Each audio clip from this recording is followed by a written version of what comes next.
Assalamualaikum warahmatullahi wabarakatuh. Perkenalkan, kami dari kelompok 10. Di sini kami akan mempresentasikan hasil diskusi kami tentang aplikasi kesehatan mental berbasis realitas virtual yaitu Elenia VR. Oke, untuk anggota kelompoknya sendiri di sini ada saya sendiri, Fasakila El Rahman, terus juga ada Salma Aulia Nurun Nazah Mulia, Dede Sri Rahayu, Syafira Nurul Aisyah, Adika Najman Nur Alam, Syafa Nisa Nur Fadila, dan yang terakhir ada Gantara Raditya Bayunanda. Oke, di sini saya Fasakila Rahma akan menjelaskan tentang latar belakang itu sendiri.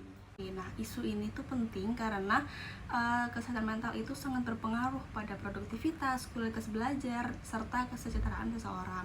Apalagi di tengah kehidupan yang sekarang ini dengan penuh tekanan. Kesehatan mental yang baik kan bisa membuat seseorang itu berpikir secara jernih, berfungsinya seperti di sekolah, perkuliahan, pekerjaan maupun di keluarga seperti itu. Namun ada juga tantangan terhadap kesehatan mental itu sendiri seperti dari pandemi, urbanisasi, tekanan akademik ataupun pekerjaan, serta pola hidup yang modern seperti ini. Nah, untuk secara globalnya dari badan-badan internasional ini menunjukkan bahwa ratusan juta orang ini hidup dengan gangguan mental seperti depresi ataupun juga kecemasan. Nah, untuk di Indonesia sendiri ini dari data Riskesdas tahun 2018 ini menunjukkan bahwa prevalensi gangguan mental emosional itu sekitar 9,8%. Nah, untuk penduduk usianya itu 15 tahun ke atas yang menggambarkan bahwa masalah ini tuh cukup luas terhadap masyarakat-masyarakat di Indonesia. Untuk kondisinya sendiri, Kementerian Kesehatan juga menyoroti bahwa usia-usia sekitar 15 sampai 24 tahun itu banyak mengalami depresi dan memerlukan perhatian khusus. Padahal kan mungkin untuk umur segitu itu kan umur produktif ya, jadi sedang menempuh pendidikan ataupun mulai bekerja, sehingga gangguan mental ini akan berdampak besar bagi masa depan mereka itu sendiri. Di sisi lain kan ketersediaan tenaga profesional kesehatan mental di Indonesia ini kan masih belum memenuhi standar seperti psikolognya ataupun psikiaternya. Nah, masalah ini juga lebih diperparah lagi oleh stigma sosial yang tinggi dan akses layanan yang sulit terutama di daerah pedesaan. Sehingga banyak orang ini yang lebih untuk menahan diri dan tidak bercerita ke orang lain ataupun tidak mencari bantuan meskipun sebenarnya orang itu membutuhkannya, seperti itu. Halo, saya Dede Sri Rahayu. Pada slide ini, aku akan menjelaskan tujuan, manfaat, dan solusi dari gagasan yang kami angkat. Yang pertama, dari sisi tujuan, topik ini dibuat untuk menjelaskan isu atau persoalan yang sedang kami bahas sekaligus menunjukkan apa yang ingin dicapai dari analisis yang kami lakukan. Jadi, bukan hanya sekedar membahas masalah, tapi juga ada arah yang jelas. Kemudian, dari manfaat, pembahasan ini diharapkan bisa memberikan pengetahuan tambahan bagi audiens, serta menjadi bahan pertimbangan dalam pengambilan keputusan yang berkaitan dengan isu tersebut. Nah, selanjutnya pada bagian solusi kami mencoba memberikan gambaran awal terkait arah penyelesaian masalah. Solusi yang ditawarkan berfokus pada langkah yang sesuai dengan penyebab utama masalah, realistis untuk diterapkan dan diprioritaskan pada tindakan yang bisa memberikan dampak langsung dan positif. Selanjutnya masuk ke pemicu gagasan dari Eunoia VR. Gagasan ini muncul karena masalah kesehatan mental di Indonesia terus mengalami peningkatan, terutama pada remaja dan dewasa muda. Nah, banyak dari mereka menghadapi tekanan akademik, tuntutan sosial, serta penggunaan media digital yang berlebihan, sehingga memicu stres dan kecemasan. Berdasarkan data Riskesdas tahun 2018, gangguan mental emosional meningkat dari 6% pada tahun 2013 menjadi 9,8% pada tahun 2018. Selain itu, survei Indonesian National Adolescent Mental Health Survey atau INMHS UGM tahun 2023 menunjukkan bahwa 1 dari 3 remaja di Indonesia mengalami masalah kesehatan mental. Sayangnya, keterbatasan tenaga profesional serta adanya stigma sosial membuat banyak orang masih enggan untuk mencari bantuan psikolog. Dari permasalahan inilah, Eunoia VR hadir sebagai gagasan yang diharapkan bisa menjadi alternatif solusi yang lebih mudah diakses dan relevan dengan kondisi saat ini. Selanjutnya, saya Syafani Sandra Fadila. Di sini saya akan menjelaskan pada bagian solusi Euneo VR. Nah, Euneo VR ini dikembangkan sebagai aplikasi kesehatan mental berbasis virtual reality yang memberikan ruang aman dan nyaman bagi pengguna. Aplikasi ini menyediakan berbagai fitur seperti lingkungan relaksasi virtual untuk mengurangi stres, sesi meditasi dan self-healing, mood tracker untuk membantu pengguna memahami kondisi emosional mereka, serta konseling berbasis avatar yang menjaga privasi pengguna. Selain itu, Eunoia VR ini dilengkapi dengan komunitas dukungan virtual sebagai ruang berbasis pengalaman agar pengguna tidak merasa sendirian dalam menghadapi masalah kesehatan mental. Nah, selanjutnya di sini ada pihak yang dilibatkan dengan peran yang saling melengkapi, yaitu yang pertama, tim developer aplikasi bertanggung jawab atas pengembangan sistem, fitur, dan stabilitas aplikasi. Yang kedua, UI atau UX designer berperan dalam merancang tampilan dan alur penggunaan aplikasi agar nyaman dan mudah digunakan. Lalu yang ketiga, psikolog dan konselor profesional memastikan konten terapi dan konseling sesuai secara ilmiah dan aman bagi pengguna.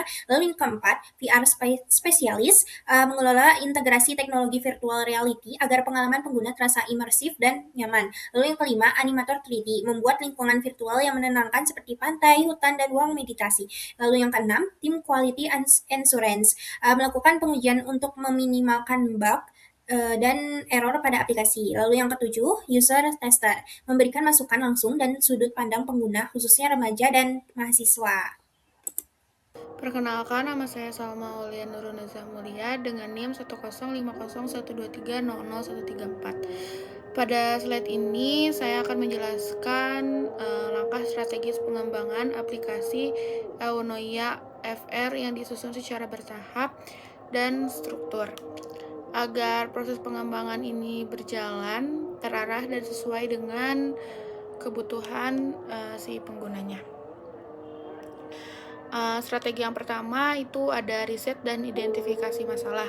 Nah, pada tahap awal ini dimulai dengan melakukan riset untuk memahami permasalahan yang dihadapi oleh si pengguna. Nah, pada tahap ini juga melakukan 3 hal, yaitu pengumpulan data, observasi, dan analisis kebutuhan agar solusi yang dikembangkan ini itu benar-benar relevan dan bermanfaat. Lalu yang kedua, adanya penyusunan konsep aplikasi. Setelah masalah teridentifikasi, langkah berikutnya adalah dengan menyusun konsep aplikasi. Nah, tahap ini itu mencakup penentuan tujuan aplikasi, fitur utama, alur pengguna, serta nilai yang diberikan kepada si penggunanya. Lalu strategi yang ketiga itu adanya perancangan UI atau UX. Nah, pada tahap ini itu dilakukan perancangan tampilan dan pengalaman penggunaan, atau yang sering kita sebut user interface dan user experience. Nah, fokus utamanya adalah menciptakan desain yang menarik dan mudah digunakan, juga nyaman bagi si penggunanya. Nah, untuk strategi yang keempat ini adanya pengembangan fitur utama. Nah, pada tahap ini itu kita atau kami mengembangkan proses inti dari pengembangan aplikasi tersebut, yaitu dengan membangun fitur-fitur utama sesuai dengan konsep dan desain yang telah dibuat sebelumnya. Nah, untuk strategi yang kelima ini adanya integrasi teknologi VR. Setelah fitur utama ini itu dikembangkan, aplikasi diintegrasikan dengan teknologi virtual reality atau VR. Nah, tahap ini itu memastikan bahwa pengalaman imersif yang optimal sesuai dengan tujuan aplikasi Eunoia FR ini. Nah, lalu untuk strategi yang selanjutnya itu ada uji coba dan evaluasi pengguna. Setelah melakukan cara yang sebelumnya, aplikasi ini juga kemudian diuji coba kepada pengguna untuk mendapatkan masukan dan umpan balik.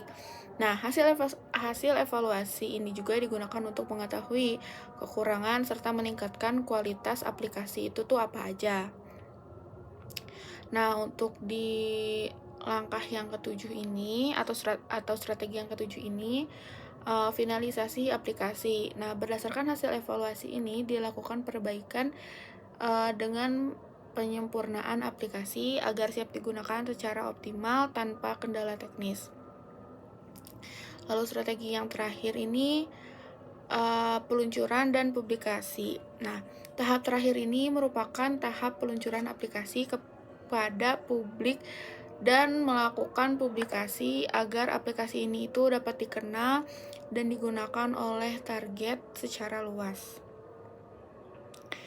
Jadi, sedikit simpulannya, melalui langkah strategi ini diharapkan aplikasi Eunoia FR ini dapat dikembangkan secara sistematif, efektif, dan benar-benar memberikan manfaat sesuai kebutuhan pada penggunanya.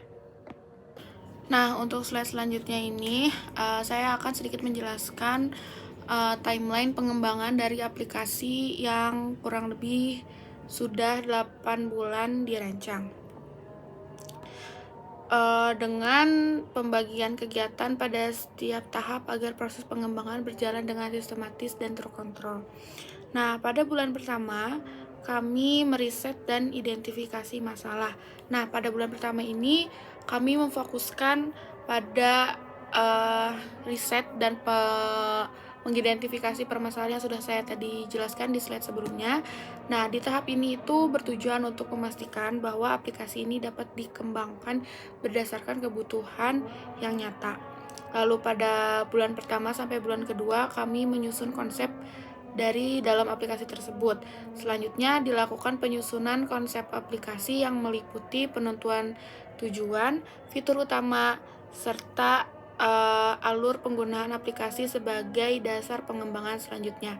Lalu pada bulan kedua sampai bulan ketiga ini mengadakan perancangan UI atau UX. Nah, pada tahap ini tim kami merancang tampilan dan pengembangan pengguna agar aplikasi dapat mudah digunakan, menarik, dan memberikan kenyamanan saat dioperasikan. Nah, selanjutnya di bulan ketiga sampai bulan kelima ini kami memfokuskan pengembangan fitur utama. Nah, pada tahap ini kita memfokus pengembangannya, yaitu pembuatan dan mengimplementasikan fitur-fitur utama, terutama fitur aplikasi yang sesuai dengan konsep dan desain yang telah dirancang. Nah, selanjutnya pada bulan keempat sampai ke-6 ini kita integrasi teknologi FR. Setelah fitur-fitur utama ini berjalan, lalu aplikasi mulai diintegrasikan dengan teknologi virtual reality untuk menciptakan pengalaman yang lebih impresif dan interaktif bagi si penggunanya. Lalu di bulan ke-6 kita ada uji coba dan evaluasi pengguna. Pada bulan ke-6 ini, aplikasi ini diuji coba langsung kepada penggunanya agar kita bisa melihat masukan dan evaluasi apa saja dari pengguna untuk mengidentifikasi kekurangan dan potensi pengembangan di aplikasi kami. Lalu di bulan ke-7, final aplikasi. Nah, di tahap ini kita fokus pada penyempurnaan dan perbaikan dari hasil evaluasi di bulan-bulan sebelumnya sehingga aplikasi saat digunakan secara optimal dan maksimal. Lalu di bulan ke-8 atau bulan terakhir ini merupakan bulan peluncuran dan publikasi tahap terakhir. Dan di sini juga secara resmi dan publikasi agar aplikasi Eunoia VR dapat dikenal dan digunakan oleh masyarakat luas. Jadi dengan timeline ini kita memastikan bahwa pengembangan aplikasi ini dapat berjalan secara terencana, efisiensi, dan dapat menghasilkan aplikasi yang berkualitas dan bermanfaat bagi seluruh masyarakat di sekitarnya. Ya, selanjutnya saya Adika Najma Nur Alam ingin menjelaskan tentang perancangan antarmuka Eunoia VR. Halaman utama Eunoia VR adalah pusat navigasi yang memberikan akses langsung ke fitur seperti meditasi VR, mood tracker, konseling avatar, dan komunitas virtual. Desainnya sederhana dan bersih, memudahkan pengguna memahami fungsi aplikasi sejak awal. Nah, selanjutnya ada halaman meditasi VR menawarkan berbagai lingkungan relaksasi virtual reality seperti pantai, hutan, dan pegunungan. Pengguna dapat memilih sesuai suasana hati dan mengikuti panduan meditasi dengan suara atau animasi. Terdapat juga pengaturan durasi meditasi dari 3 hingga 15 menit untuk menyesuaikan waktu relaksasi. Oke, halo, perkenalkan nama saya Gantara Raditya Bayunanda dengan NIM 105012300145. Nah, di sini saya akan melanjutkan pada bagian perancangan antarmuka Unoa VR. Jadi pada Unoa VR ini kita ada fitur mood tracker ya, di mana halaman mood tracker ini akan membantu para pengguna mencatat kondisi emosional harian dengan memilih ikon suasana hati dan juga menambahkan catatan. Nah, data nanti disimpan dan juga ditampilkan dalam grafik mingguan untuk mengenali pola emosional serta mendapat rekomendasi sesi meditasi yang sesuai. Lalu di Unoa VR juga nanti akan ada fitur konseling avatar, di mana konseling avatar itu adalah ruang konsultasi virtual yang aman dan juga private, memungkinkan pengguna memilih avatar untuk berkomunikasi dengan konselor profesional ataupun AI. Nah, desain visual yang hangat bertujuan mengurangi rasa canggung dan juga stigma terhadap bayangan psikolog. Nah, jadi nanti untuk konsultasi juga lebih aman dan juga nyaman gitu ya dari rasa canggung. Lalu di Unoa VR juga kita punya halaman komunitas ya atau forum dukungan, di mana nanti ini tuh ruang virtual untuk berbagi pengalaman dan dukungan emosional. Nanti diskusi dibagi menjadi beberapa kategori seperti kecemasan, stres akademik, dan juga pengembangan diri. Nah, nanti ini tuh dilengkapi dengan fitur moderasi dan juga aturan komunitas supaya mencegah perilaku negatif demi kenyamanan para pengguna. Oke, selanjutnya di slide ini akan dijelaskan oleh saya, Safira Nurul Aisyah dengan NIM 105012300214. Di sini ada kesimpulan, yaitu Unaya VR.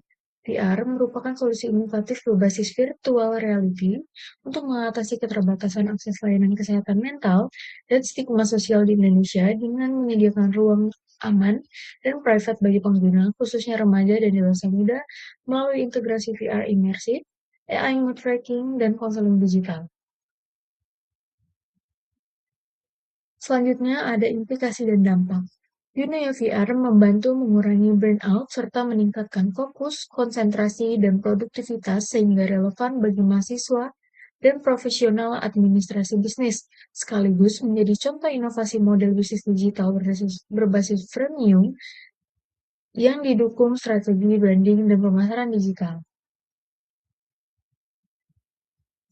Terakhir, ada saran dan rekomendasi. Pengembangan lanjutan disarankan melalui integrasi dengan rekam kesehatan digital dan asuransi, uji klinis bersama institusi psikologi, serta penguatan pendanaan startup melalui investor atau hibah pemerintah. Sekian pemaparan mengenai aplikasi kesehatan mental berbasis realitas virtual, Eunia VR. Terima kasih. Wassalamualaikum warahmatullahi wabarakatuh.